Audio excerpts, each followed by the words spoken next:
La question du consentement dans les relations sexuelles se pose à l'adolescence comme elle se pose à tous les autres âges.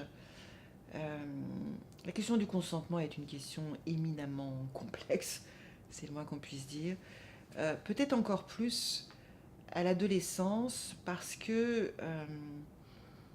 dans le consentement, il y a au moins deux aspects.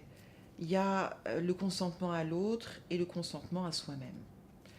Au moins ces deux aspects-là. Il y en a, je pense, d'autres. Le consentement à l'autre, il est déjà pas simple.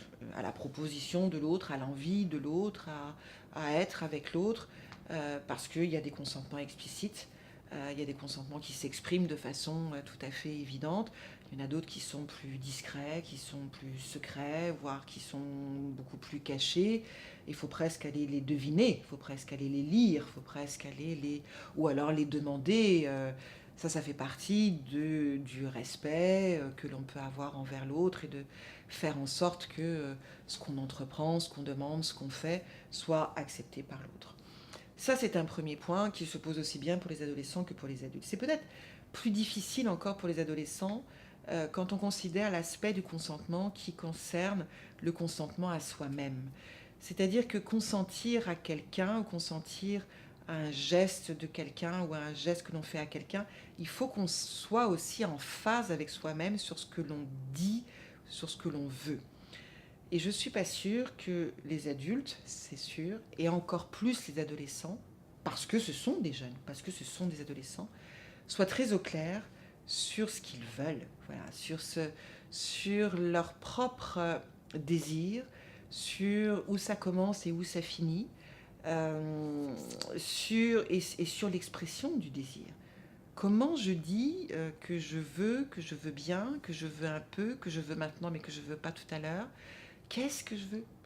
Je suis frappée dans certaines histoires de violences sexuelles, notamment chez les jeunes, de jeunes filles en particulier, qui disent après, c'est souvent après que c'est plus facile de dire, je sentais que je voulais à un certain moment, mais je ne voulais plus après, mais je ne sais pas comment dire après.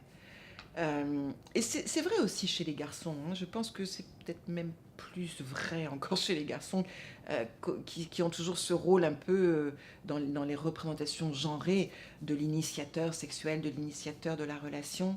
Euh, pour nos jeunes de façon générale, et peut-être plus pour les jeunes garçons aujourd'hui, euh, savoir ce que l'on veut sur le plan des pratiques sexuelles, bien sûr, donc sur le plan affectif, donc sur le plan amoureux, c'est aussi savoir ce que l'on veut avec soi-même. Et ça, c'est déjà pas simple quand on est adulte. Et je pense que ça l'est encore moins quand on est adolescent, qui est par définition cette période où le soi, il est compliqué, et le rapport à soi, il est parfois tumultueux, tempétueux, extrêmement conflictuel aussi. Donc, et j'ajoute que c'est particulièrement vrai en matière de sexualité aujourd'hui, où on a l'impression que les choses sont simples.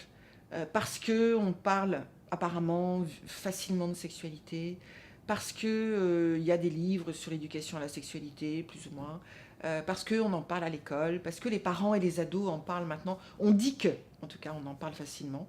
Moi, je suis beaucoup moins convaincue de ça. Il y a une espèce de décalage, je trouve, comme ça, entre cette apparente libération du langage, euh, du désir, et en réalité, cette très très grande timidité, encore cette très très grande difficulté qu'ont les jeunes, ou qu'ont certains jeunes en tout cas, à se, à se coltiner avec leur propre désir, quoi.